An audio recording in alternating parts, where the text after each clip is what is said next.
श्री स्वामी समर्थ मित्रांनो, आज आपण रेणुका मातेची कथा ऐकणार आहोत. रेणुका म्हणजे एकवीरा आणि एकवीरा म्हणजे रेणुका असा उल्लेख पुराणात सापडतो.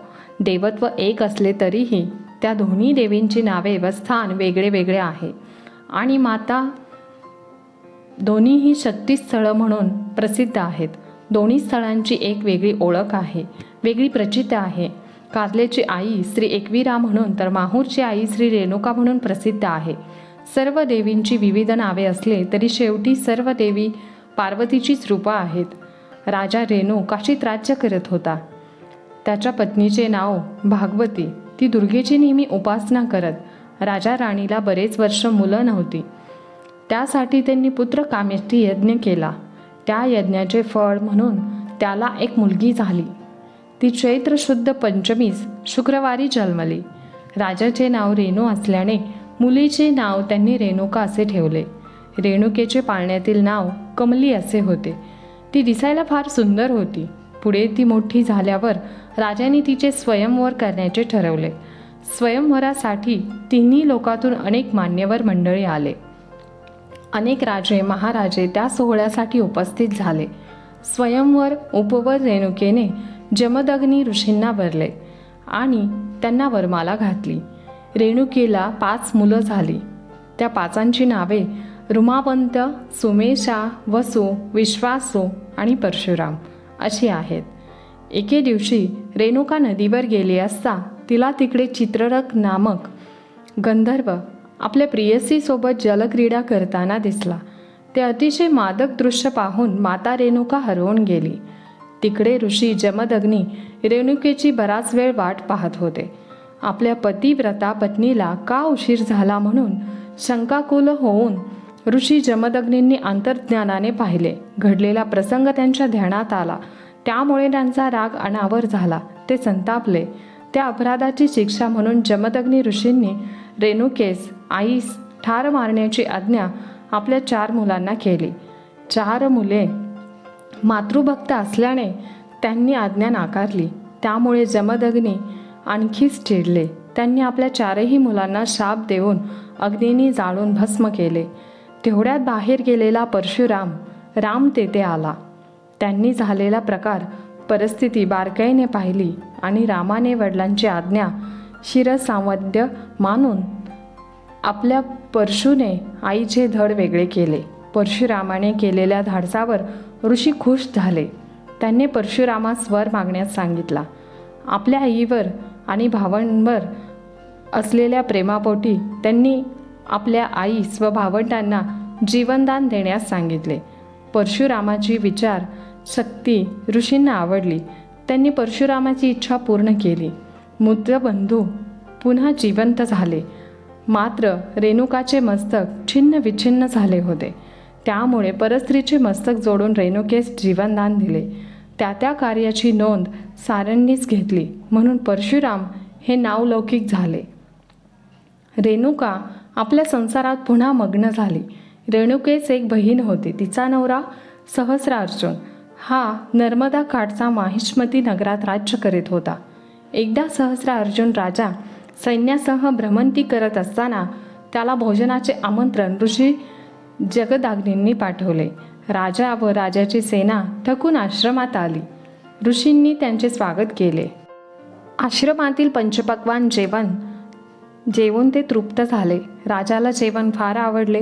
चौकशी केल्यावर कळले की आश्रमात कामधेनू आहे. सहस्रार्जुनाने लोभाने कामधेनू मागितली, पण ऋषी जमदाग्नींनी तप व सामर्थ्याने कामधेनू मिळवली होती. त्यामुळे ती कशी देणार, शक्य नाही म्हणून सांगितले. राजा मात्र हट्टाला पेटला. मग त्यांनी आपल्या सैन्याच्या जोरावर युद्ध करून कामधेनू मिळवण्याचा प्रयत्न केला. परंतु कामधेनूच्या शक्तीने आश्रमवासियांनी सहस्रार्जुनास पिटाळून लावले. राजाने तेथून पळ काढला, पण त्यामुळे राजा खूप चिडला. राजेचा झालेला पराभव त्याला सहन होईना म्हणून डाव ठरलेल्या सापासारखा राजा सहस्रार्जुनाने जगदाग्नी ऋषींच्या आश्रमावर अचानक हल्लाबोल केला. अचानक झालेल्या हल्ल्यात ऋषी जमदग्नींचा वध केला. नंतर मेहुणी रेणुकेवर 21 वार केले. त्यावेळी तिथे नव्हता. परशुराम आल्यावर त्याला ते दृश्य दिसले. ते फार विचित्र होते. आश्रमाची पडझड झाली होती. सर्व परिसर अस्तव्यस्त झाला होता. तर एका बाजूस जन्मदात्या पित्याचे प्रेत पाहून परशुराम निशब्द झाले.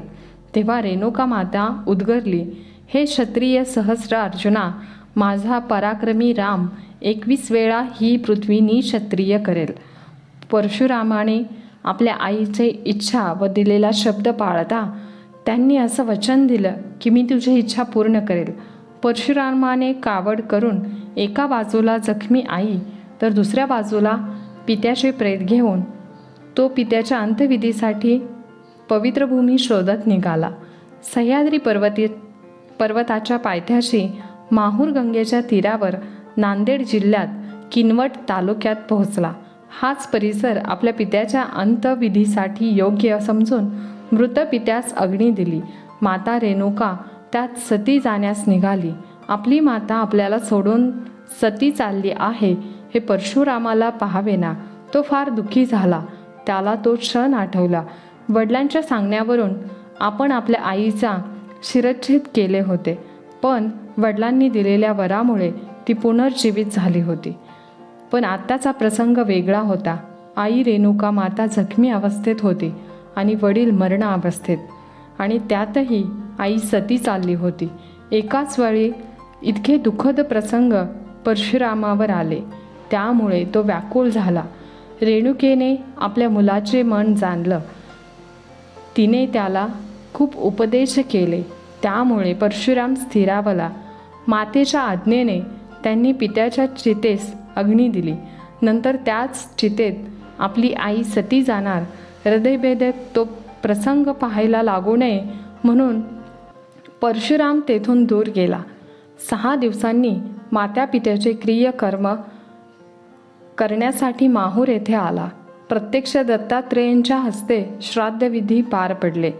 माहूर गडावरील प्राचीन मंदिरात रेणुका अर्थात एकविरा देवीची मूर्ती आहे. मातेची स्मृती म्हणून परशुरामाने ही मूर्ती स्थापन केली. आईला दिलेले वचन पूर्ण करण्यासाठी परशुराम शंकराकडे शस्त्र अस्त्र विद्या शिकण्यासाठी गेला. तिथे त्याने तलवार धनुष्यबाण भालाफेक परशु चालवण्यात प्रावीण्य मिळवले. त्याने स्वबळावर सैन्य उभे केले आणि पहिले आक्रमण माहिष्मती नगरातील राजा सहस्रार्जुनावर केले. त्याचा निपात करून इतर समाजद्रोही 20 जणांना त्याने पराभूत केले. आपल्या परशुरामाने प्रचंड पराक्रम केले आणि खऱ्या अर्थाने रामाचा तो परशुराम झाला. याच वेळी गणपती आणि परशुरामाचंही युद्ध झालं आहे. परशुरामाची श्रीरामाची भेट झाल्यावर परशुराम संन्यासी व तपस्वी झाले. परशुरामाने जिंकलेली सर्व भूमी एका यज्ञात कश्यप ऋषींना अर्पण केली व प्राचीन मार्ग कोकणात उतरला असावा. त्या घाटात 2 तांदळा आहेत, एक परशुरामाचा तर दुसरा कोकण देवीचा. माहूर येथील डोंगरावर उंच जागी रेणुका देवीचे मंदिर आहे. मंदिरात जाण्यासाठी 1200 ते 1500 पायऱ्या चढून वर जावं लागतं. गाभारात तांदळा दगडातली शेंदूर चर्चित मूर्ती आहे. त्यावर चांदीचा टाप बसवला आहे. बैठकीवर सिंह कोरला आहे. देवीचे रूप उग्र स्वरूपाचे दिसते. मंदिराच्या बाजूलाच महालक्ष्मी तर तुळजाभवानी ही 2 मंदिरे आहेत. एका गौरीच्या शिखरावर श्री दत्ताचे स्थान आहे. मंदिरात दत्ताची एकमुखी मूर्ती आहे. बाजूला तीर्थ नावाचे कुंड आहे. तेथेच परशुरामाने आईवडिलांची अंत्यक्रिया केली असे सांगतात. रेणुका हीच परशुरामाची आई. तिचे दुसरे नाव एकविरा. आईच्या आठवणीने उचंबळून आलेल्या मनाने परशुरामाने कडे कपारीत बाण मारला. त्या ठिकाणी एकविरा देवी प्रकट झाली अशी आख्यायिका आहे. महाभारतात रेणुकेची उत्पत्ती कमलापासून झाली असे दिले आहे. त्यावरून तिचं कमली असे नाव आले असावे. तसेच रेणुका ही विदर्भ राजाची मुलगी आहे असं कालीपुराणात सांगितलं आहे. व्हिडिओ आवडली असेल तर आम्हाला प्रोत्साहन देऊन आमच्या चॅनलला सबस्क्राईब जरूर करा. तसेच व्हिडिओला लाईक करा व जास्तीत जास्त शेअर करा. धन्यवाद. श्री स्वामी समर्थ. जय श्रीदेवी रेणुका माता.